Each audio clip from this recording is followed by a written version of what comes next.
How's it going, everybody? It's Talisman, and we are back with another FPL video, and today we are looking at Game Week 9 wild card drafts. These are going to be drafts that I'm looking at. I picked out 3 of them that I've come up with for drafts that you could be looking to make over the international break. If you haven't done so already, make sure to leave a like on the video. Make sure to subscribe to the channel if you are new around here. It greatly helps out the channel, as well as turn your notification bells on so that you can get the content and videos like this one as soon as it is readily available. Also, give us a follow over on Twitter and Twitch. It's PilotFlame226 on those platforms. We will be doing a stream on Monday, so it'll be 2 days from the time of seeing this video posted. That's going to be at 8:30 p.m. EST. If there are any changes, those will be over on Twitter. And we will also be having the deadline stream as per normal, 1 hour before the FPL deadline for Game Week 9. But make sure to just check out the pinned comment down below to make sure that the times haven't changed, because they are subject to change, but those are the times that I've set out to they're 99.9% going to be accurate. But just be sure, check the pinned comment down below. Links are also in the description for Twitter and Twitch. So without further ado, let's get into the drafts. So the first wildcard draft that I have here is actually relatively cheap, and as a note, these are the cost of the players if you were to buy them right now. This is the 14th of November at the time of recording, so these are the current prices of the players if you were to buy them right now in the squad value. I've had Chilwell since he's gone up in price, but ignore the prices of the actual players on the actual screen themselves. The squad value above me is the correct value. So what we've gone with here is a bit more of a 3-5-2, but we still have quite a bit of backing on our bench, with people testing positive and having to self-isolate. Salah being one of those in the most recent set of international fixtures. We want to basically make sure that we have a team where we can play a bunch of different players and that we won't sacrifice anything on our bench. So with Martinez in there in goal, he's someone who has been quite good since he's gone over to Aston Villa. They haven't kept, enough clean sheets in recent games apart from the Arsenal fixture, and are susceptible at the back at times, but they do score quite a lot of goals, and Martinez has shown his prowess at saving penalties, so he's in there in goal. For our defense, we have a Chelsea double up with Reece James and Chilwell being the 2 more attacking options, and João Cancelo, who's somebody who started 4 in the last 4, and assuming he stays fit, he seems to be the first choice left back, and at 5.4 million, he's just somebody that I think that may not be overlooked for a City team who creates a lot of chances. He himself has created quite a few chances. I believe it's 11 since he has been playing. And we also have the cheaper options with Kilman, who is currently 4.3 million, but was 4 million. So if you got on him early, he is probably a better bench option than the likes of Mitchell, who's been out injured. And then Kufau is somebody is 4.5 million, who's been, a mainstay in West Ham's team in recent weeks. And West Ham have been looking quite good. But week on week, you're probably going to play Reece James, Cancelo, and Chilwell as your 3 main defenders, and you'll have Kufau and Kilman. If you feel that, when Chelsea goes to play up against a, bigger opposition, I believe they play Spurs in a few weeks' time. That may be something where you say, well, they're probably not going to keep a clean sheet, but I think Chilwell might do a little bit better. Or maybe they play Aspilicueta in that game, so you take off James and you put in Kufau or Kilman, whoever has the better fixture. But it's quite comfortable for the back line. In midfield, I would like to have Mohamed Salah instead of Sadio Mane. However, you can interchange. It depends on who you're willing to keep and go forward with.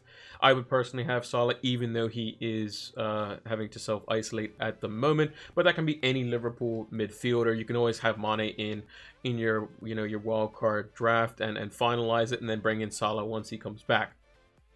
But for the midfield, we have Sadio Mane, we have Jack Grealish, we have the City double up in De Bruyne and Sterling. And we also have Diego Jota, who's at 6.5 million as well. I think he's just too good not to be considered. 6.5 million does seem quite cheap for basically a Liverpool forward that's going to be playing in and around the same spaces as Mane and Salah. Yes, he's not on penalties. Yes, he could be rotated for Firmino, but we've seen that he can be quite devastating off the bench as well. And I just think that he just seems to be a really, really good player. It just seems like Liverpool is just a factory for when they bring in players, they just fit them into the system almost seamlessly. And Jota, we knew, was a good player at Wolves, but he's definitely showing a different level in at Liverpool. So I would say make sure to take a look at him. Only 6.5 million in the midfield slot for Liverpool, and you could have a Liverpool triple up if people still have Trent or Robertson. Then you could potentially look for the triple up there. I think personally, just their attack is worth of noting, because Gomez could be potentially out very, very long term now. Van Dijk, we already know, is out. Trent's out for 4 weeks, and it's just Robertson and Alisson who are the senior basic players in the back line, including the goalkeeper as well. And then up front we have Brewster as our bench kind of forward option.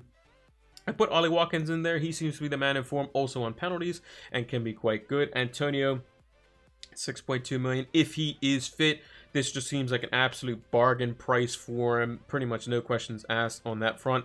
But it just depends on if he's fit. He is red flag right now, but I thought I'd put him in the team just as I mentioned.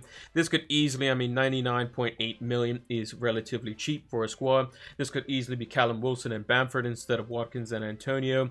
If you still have Calvert-Lewin, it's only an extra like million or so depending on when you got him earlier on in the season. So again, not too much problems there. So the forward line is relatively cheap for the most part in a 3-5-2 system. Maybe you have one striker who's going to be a bit more expensive, but I think these two will provide great value if Antonio is fit. If not, you can go for Bamford or Wilson, as we have mentioned. But yeah, that's it for the first draft. And for the second draft here, we've kind of gone for more of a standard 3-4-3. However, what we've done is we've kind of secured our bases across all the positions to make sure that we know that we have coverage pretty much in every position. So, starting from the back, the squad value is 101.9 million, which is very, very expensive. This is, again, the prices if you bought Salah at 12.4, if you bought Kane at 11 million, if you bought James Rodriguez at, I think he's 7.9, same for Calvert-Lewin, all these sorts of players. But starting from the back here, we have Steer and Martinez. So Steer is the backup goalkeeper to Emi Martinez at Aston Villa. So if Martinez goes down or has to self-isolate or what have you, Steer is the backup right then and there. This does mean, however, we can only have one other Aston Villa player, and we've gone with Grealish in this instance. We'll get to that when we get to the midfield.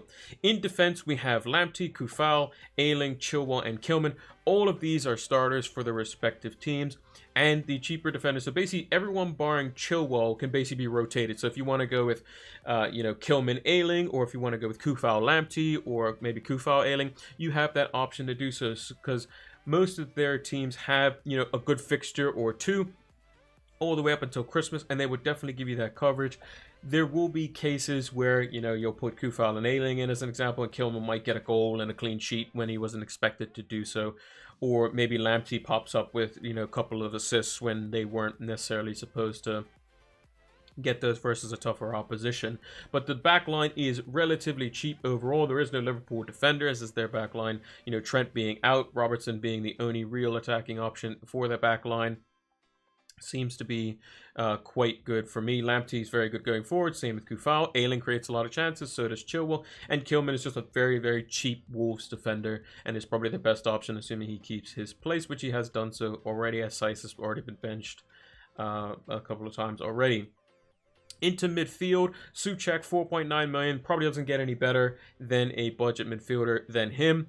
And he just recently scored in their last game. He's been on the goals eminent table for a few weeks now, and it's probably going to be a lot of people flocking to him on wildcards just because he's a safer bet. If you have the extra 0.4 million, he's going to be a better option than Bissouma. There are going to be games where he's going to score and he's going to be on your bench, and that's going to suck. But if you want to go with that, he's going to play in game out, and he's very unlikely to get sent off like Bissouma is, because Bissouma plays a deeper lying role and has to make more of the challenges. In midfield, I've just gone with James Rodriguez as well as Grealish as more of the mid-priced options, and that's mainly because I have James Rodriguez in my team, and I think he's definitely worth keeping for the next 3 fixtures for sure. They'll have Richarlison back, they'll have the the full squad back, and they should do quite well in those 3 fixtures. Then he could be then moved on to someone else of a of a similar price point. Maybe you go for like a Jota as an example, and you get that extra million. Maybe you can, if you do get rid of Kane after the maybe he gets injured, or if he isn't performing as well versus the bigger teams, you can basically put more money into midfield and drop Kane down quite quite heavily to a cheaper striker like Watkins or somebody of that nature, or would be Bamford or Wilson. It wouldn't be Watkins because we have already 3 Aston Villa players. And that's the type of changes you can go for. And then we have the 2 premium midfielders. I've gone with just De Bruyne in this instance. This could easily be Raheem Sterling. And then Salah we have in there as well. He is obviously flagged because he tested positive, but this could also be Sadio Mane, who could then be transferred out for Salah once he comes back. But depending on when his test was, and assuming he gets a negative test one day ahead of the Leicester fixture, then he'll be fine for that. Not sure when his positive test was, but make sure to leave a comment down below as to when that was, because I still haven't seen exact reports as to when it was. So basically keep an eye on that. Calvert-Lewin and Bamford and Kane are in the forward line. Those are actually the 3 forwards that I currently have in my team. I think Calvert-Lewin's just been too good, constantly scoring, doing well for himself.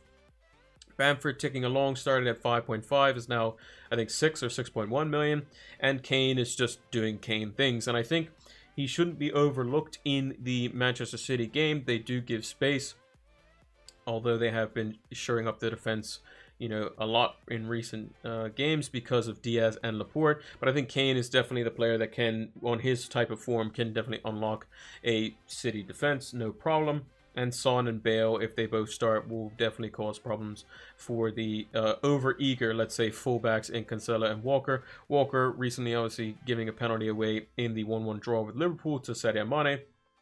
Son is definitely a type of player with that type of trickery and pace that can cause problems as well. But I think Kane is still a sure option in there.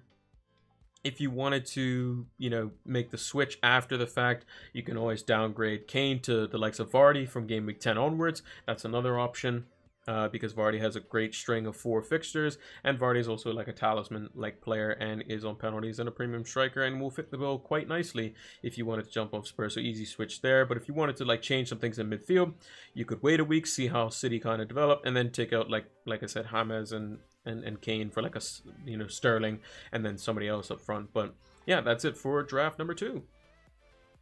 So this is our 3rd and final draft. It is at 101.1 million squad value. Again, this is if you buy all the players at their current price point. So Salah, I priced him at 12.4 because that's what he is. Vardy is 10.1. Bamford is 6.1 or whatever he is. Watkins 6.1, so on and so forth. So ignore the fact that I have Bamford at 0.1 less and Chilwell and Salah and all those sorts of players at a lesser price point. But basically this team I've gone with is the Talisman team is what I've called it. So Emi Martinez in goal, and we've got Fabry as the backup goalkeeper. It's just a 4.0 goalkeeper that I know is not going to play, but he's a player on a team that I probably never want to get 3 players of or more anyway. So on Fulham, so we put him in there. But in terms of the Talisman, we'll start from the front this time. So if you look at the players in there for the the starting 7 that we'll have, we have Mohamed Salah, takes penalties and is arguably their best player. Kevin De Bruyne takes penalties, although he missed his last one, sets up a lot of the plays for Man City, is their key player. Bruno Fernandes takes penalties on free kicks, may not necessarily be on corners as much, or free kicks as much when Tejas comes into the team due to Luke Shaw's injury, but is the talisman of the team. Jack Grealish, same thing for Aston Villa, often gets taken down in the box, wins a lot of free kicks, is involved pretty much in every play, whether it's the key pass, the assist, or the goal for Villa. Watkins takes penalties for Villa. Bamford, pretty much anytime lead scorer, almost certainly Bamford is going to be in and around or the one scoring the goal. And then Vardy takes penalties and scores the goals and is the talisman for Leicester. So we've gone for very key focal points of the team in terms of how their team functions. Like literally, if you get a goal notification and it says Leicester scored, 9 times out of 10 you're probably going to think first thought is Jamie Vardy scored again. If Manchester United score, you think bing, and you see the penalty's been awarded, you think probably, oh yep, Fernandes is going to go score that. Aston Villa scored, you think Jack Grealish is probably involved somewhere. So that's basically what we've done with our front 7, and I think that they're reasonably priced in terms of their value. They all have good fixtures or thereabouts. Specifically, it also gives us the option to captain a Manchester United player who probably have the best fixture in game week 9 at home to West Brom. And then you can have the rotation right up until and including the Christmas period with captaincy on Salah or De Bruyne. Obviously, for this week, if this was, if Salah was confirmed to be out of the Leicester game, I would just have Mane and then bring in Salah later on in his stead. But it doesn't allow you to get the double City assets because you have the 10.5 million price point in Fernandes. But these are all the talismanic players in the team. And in terms of the, the back line, we've gone a bit cheaper. So Kilman seems to be just quite steady. Ayling, he's going to play every game. Chilwell's going to play every game. Lamptey's going to play every game. Mitchell is, a bit on the cheaper side and has played when he's fit, but again, could just be bench fodder for the time being. But you know that you can play at least 2 out of the 3 of Kilman, Ayling, and Lamptey alongside Chilwell and be perfectly fine with that. Basuma, we know he's going to play pretty much every game. If you have a little bit extra value, then you could get, another 4.5 million defender instead of Mitchell, or you can upgrade Basuma to the likes of Souček or something like that. But probably Mitchell would be the one I would upgrade potentially. And with Watkins in there, if you said, oh, I don't want Ollie Watkins, I want to cover in the event that Martinez is out, you could put Steer in goal, you could take out Watkins, and if you have a little extra value, you could put in Antonio for 0.1 more if he is fit. And if he is, then that's great. Then you have the talisman for West Ham and the penalty taker sometimes, because we have seen other penalty takers other than Antonio, but he will probably be the one that takes it given their current setup. Or you can go with Callum Wilson, again, basically the only person scoring for Newcastle and also happens to take penalties for their team. And we've also have to mention that all of the penalty takers for the team, so Salah, De Bruyne, Fernandes, Vardy, and if we were to bring in Wilson, in this instance, all of them have a very good penalty taking record. Bamford doesn't take penalties, unfortunately, for his team, but again, that could easily be Antonio and Wilson, in which case you then have penalties covered across both of them. Bamford could also just be just Antonio if he's fit. He could also just be just Wilson. And then you have basically the coverage of all the talismanic or basically involved takers for their respective teams. So yeah, this is kind of probably my favorite one out of the 3, just because you know that when you get that goal notification, you're thinking, my player's probably going to be involved almost certainly for this draft. And that is going to do it for this Game Week 9 edition of Wildcard Drafts over the international break. Make sure to leave a like on the video if you enjoyed it. Make sure to subscribe to the channel if you're new around here. We greatly appreciate it. As well as leave a comment down below as to if you are wildcarding this week and what team you're looking to have by the time Game Week 9 rolls around. Also, make sure to turn those notification bells on so that you can get the content as soon as it is readily available. And if you wouldn't mind doing so, drop us a follow over on Twitter and Twitch. It's PilotFame226 on those platforms. I will leave a pinned comment down below so that you can see when we are next going live on Twitch, which is most likely going to be 8:30 p.m. EST for our Game Week 9 preview. And then we will also have the deadline stream 1 hour before on this Saturday before the Game Week 9 deadline. Thanks for watching, and until the next one, take care.